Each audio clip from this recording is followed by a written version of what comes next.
নমস্কার বন্ধুরা, রসনালয়ে আপনাদের সবাইকে স্বাগত। আমার আজকের রেসিপি হলো সুপার ইজি ব্রেকফাস্ট। আর মাত্র 10 মিনিটের মধ্যে কিন্তু এই ব্রেকফাস্টটা আমরা রেডি করে ফেলতে পারি। আর এটা যে শুধুমাত্র ব্রেকফাস্টেই আমরা খেতে পারি এমনটা কিন্তু নয়, এটা সন্ধ্যেবেলা স্ন্যাক্স হিসেবে অথবা বাচ্চাদের স্কুলের লাঞ্চ বক্সেও কিন্তু আমরা এটা দিতে পারি। আর ভীষণ সহজে আর খুব চটপট কিন্তু আমরা এটা বানিয়ে ফেলতে পারি। তো এই ব্রেকফাস্টটা বানানোর জন্য প্রথমেই আমি নিয়ে নিয়েছি এখানে ব্রেড, এরপরে আমি নিয়ে নিয়েছি এখানে ডিম, নিয়ে নিয়েছি আমি দুটো পেঁয়াজ, আর নিয়ে নিয়েছি কয়েকটা কাঁচা লঙ্কা। নিয়ে নিয়েছি আমি এখানে বাটার, আমি এখানে আমুলের বাটার ব্যবহার করেছি, আপনারা আপনাদের পছন্দ মতো বাটার ব্যবহার করতে পারেন। এরপরে আমি নিয়ে নিয়েছি এখানে চিজ, আমি এখানে মোজারেলা চিজ নিয়ে নিয়েছি। এরপরে আমি দুটো ব্রেড নিয়ে ব্রেডটাকে আমি ছোট ছোট টুকরো করে কাট করে নিয়েছি। এরপরে আমি একটা বোল নিয়ে নিয়েছি, বোলের মধ্যে আমি এখানে 3টে ডিম ফাটিয়ে দিয়ে দিলাম, আর আমি ব্রেডের স্লাইস নিয়েছিলাম দুটো। এরপরে আমি অল্প পরিমাণে একটু দুধ ডিমের মধ্যে দিয়ে দিলাম। এরপরে আমি এখানে দিয়ে দিচ্ছি স্বাদমতো নুন, দিয়ে দিচ্ছি এখানে হাফ চা চামচ ব্ল্যাক পেপার পাউডার, দিয়ে দিচ্ছি দুটো কাঁচা লঙ্কা কুচি, আর এখানে দুটো পেঁয়াজ আমি স্লাইস করে কেটে রেখেছিলাম, সেই পেঁয়াজটা আমি এর মধ্যে দিয়ে দিলাম। এরপরে আমি দিয়ে দিচ্ছি এখানে হাফ চা চামচ জিঞ্জার পাউডার, আর দিয়ে দেবো হাফ চা চামচ গার্লিক পাউডার।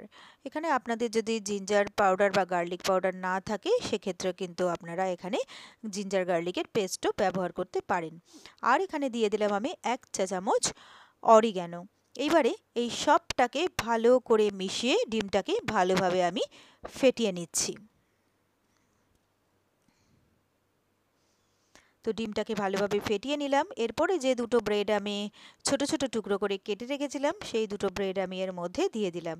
এবারে এই ব্রেডটাকে ডিমের মধ্যে ভালো করে আমি মিক্স করে নেব, তবে খুব সাবধানে মিক্স করতে হবে যেন ব্রেডগুলো ভেঙে না যায় বা গলে না যায়, ব্রেডগুলো যেন এরকম গোটা গোটাই থাকে।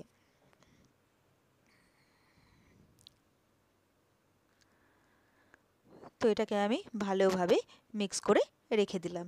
এরপরে আমি গ্যাসে বসিয়ে দিয়েছি একটা ফ্রাইং প্যান, প্যানটা গরম হয়ে গেলে আমি এখানে দিয়ে দিলাম 1 টেবিল চামচ বাটার। এখানে কিন্তু আপনারা চাইলে বাটারের বদলে অয়েলও ব্যবহার করতে পারেন, তবে বাটারটা দিলে কিন্তু খেতে বেশি টেস্টি হবে। তবে অয়েল ব্যবহার করলেও কিন্তু টেস্ট একেবারে খারাপ হবে না। তো বাটারটা মেল্ট হয়ে গেলে আমি যে ব্যাটারটা তৈরি করে রেখেছিলাম ডিম আর ব্রেডের, সেই ব্যাটারটা আমি এর মধ্যে দিয়ে দিলাম। এরপরে আমি একটা স্পুনের সাহায্যে হালকা হালকা করে স্প্রেড করে দিলাম।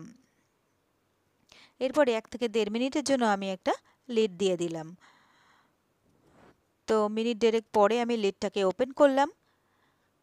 এরপরে আস্তে আস্তে আমি এটাকে উল্টে দেবো। তো প্রথমে একটা প্লেটের মধ্যে আমি তুলে নেব, তারপরে আমি এটাকে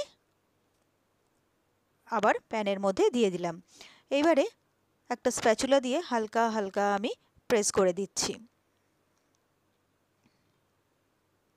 এরপরে আমি যে মোজারেলা চিজ নিয়েছিলাম সেই মোজারেলা চিজটা আমি এর ওপরে ভালোভাবে স্প্রেড করে দিচ্ছি। এখানে আপনারা যদি চিজ না খান তাহলে আপনারা নাও ব্যবহার করতে পারেন, কোনো অসুবিধা নেই। সেক্ষেত্রে অল্প একটু বাটারও দিয়ে দিতে পারেন, আর না দিলেও কোনো ব্যাপার না। এরপরে 1 মিনিটের জন্য এটা আরেকবার আমি লিড দিয়ে দিলাম। তো 1 মিনিট পরে আমি এটা খুলে নিলাম। আমার কিন্তু ব্রেকফাস্ট বা টিফিন যাই বলুন একেবারে কিন্তু রেডি। তো আমি সার্ভ করার জন্য একটা প্লেটে তুলে নিলাম।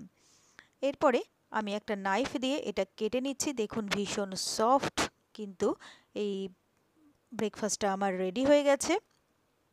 তো আমি এটা পিৎজার মতো করে কেটে নিলাম, আপনারা আপনাদের পছন্দ মতো কাট করে নিতে পারেন। তো দেখুন ভীষণ সুন্দরভাবে কিন্তু এটা তৈরি হচ্ছে, আর এটা খেতেও কিন্তু দারুণ টেস্টি হয়। বাচ্চাদের লাঞ্চ বক্সে বা টিফিনে দিলে কিন্তু বাচ্চারাও ভীষণ খুশি হয়ে যাবে।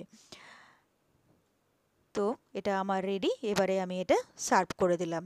তো ব্যাস তৈরি হয়ে গেল আমার খুব সহজে আর খুবই চটপট মাত্র 10 মিনিটের মধ্যে একটা দারুণ সুপার ইজি ব্রেকফাস্ট। আর এই রেসিপিটা যদি আপনাদের ভালো লেগে থাকে তাহলে আপনারাও বাড়িতে ঠিক এইভাবে ট্রাই করে দেখবেন। আশা করি আপনাদেরও ভীষণ ভীষণ ভালো লাগবে।